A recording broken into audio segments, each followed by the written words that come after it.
Moin Leute und herzlich willkommen zurück zu einem weiteren News-Video. Heute geht es um den Vault 8 Release, der am 9. November amerikanische Zeit, also irgendwann heute Nacht, rausgekommen ist.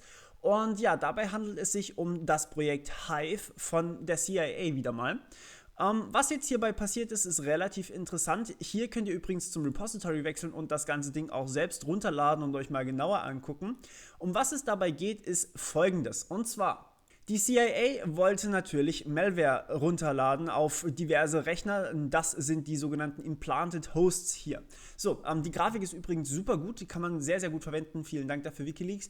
Ja, und wir haben hier einen Implanted Host. Das sind sozusagen die infizierten Endgeräte.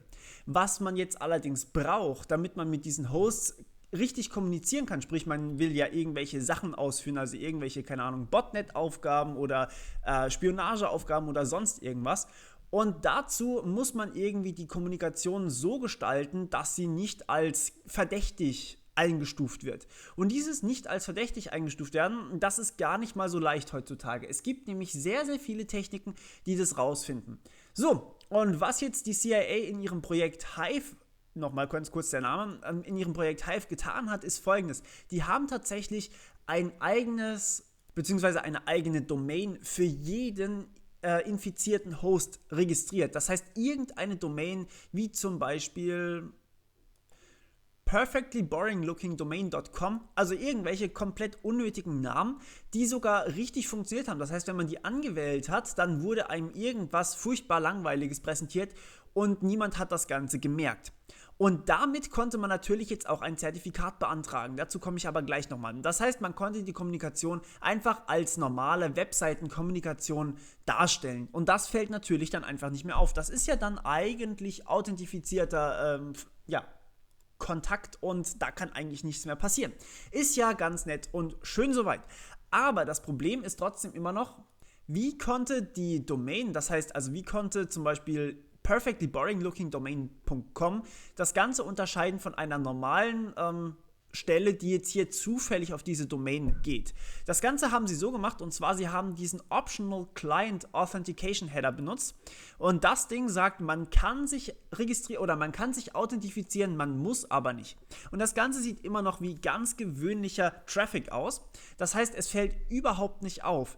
Aber was natürlich jetzt diese infizierten Hosts gemacht haben, ist, sie haben sich authentifiziert und dadurch hatte die Domain bzw. der Server, auf dem die Domain gelaufen ist, automatisch erkannt, ja okay, das ist jetzt der infizierte Host, hier muss ich irgendwas Spezielles machen. Und so haben die das quasi differenziert, was jetzt hier plötzlich normaler Traffic war und was richtig, also sozusagen der interessante Traffic war, der von nämlich dem infizierten Host hier, beziehungsweise in die andere Richtung, der von der CIA auf den infizierten Host.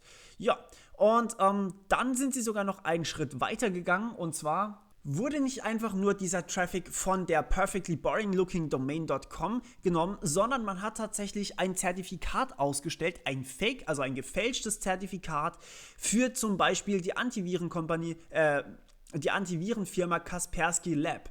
Und das ist schon recht heftig, weil man dazu natürlich erstmal so ein Zertifikat bekommen muss. Und um so ein Zertifikat zu bekommen, muss man normalerweise nachweisen, dass man auch wirklich diese Domain besitzt oder dass man auch wirklich die Rechte hat, um ein Zertifikat für Kaspersky Lab anzufragen.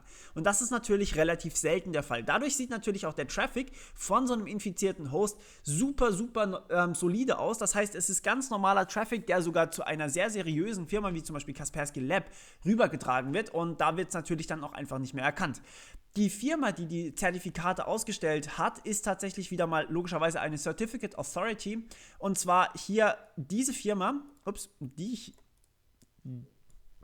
diese Firma hier, welche übrigens eine Tochterfirma von der VeriSign CA ist. Und VeriSign ist eine der Firmen, die häufig oder die, glaube ich, am meisten Zertifikate ausstellt.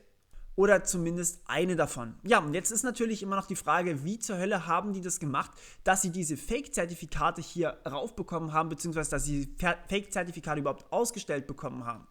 Und das Ganze könnt ihr natürlich hier in dem Repository, wenn ihr wollt, nachlesen. Das ist hier erstmal der Master Branch, den könnt ihr komplett aufmachen. Wer jetzt übrigens gerade nur Bahnhof versteht, der möge bitte meine IT-Sicherheits-Playlist vor allem mal angucken. Da ist alles mit Zertifikaten und so weiter und so fort genauer erklärt. Hier könnt ihr den Master Branch genau angucken. Link zu dem ganzen Vault 8 ist natürlich in der Beschreibung. Und hier könnt ihr dann euch den Source Code und so weiter angucken. Und ja, für den einen oder anderen ist das, denke ich mal, durchaus interessant. Okay, und ja, das war es eigentlich von meiner Seite auch schon wieder. Ich hoffe, euch hat es mal wieder gefallen und wir hören uns beim nächsten Mal. Bis dann, ciao.